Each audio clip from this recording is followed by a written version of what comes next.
The customer acquisition template helps digital marketers understand their purchase funnel by analyzing impressions, clicks, and conversions across different providers, channels, and platforms. Here, we can see the amount we spent versus the number of impressions generated, and how those figures track month over month. Interestingly, in this example, we're seeing a decrease in impressions, but an increase in clicks and conversions, which highlights the efficacy of certain ads.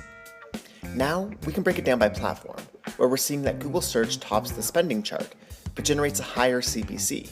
So, we can drill into that platform to get some granular analysis. And here, we can see that while spend is going up, impressions and clicks aren't rising at the same rate. So, to optimize the acquisition funnel, we need to drill into our creative to make sure our top-of-funnel ads are driving quality impressions. All this is possible and more with the customer acquisition template. Get yours today with a free Joinr account.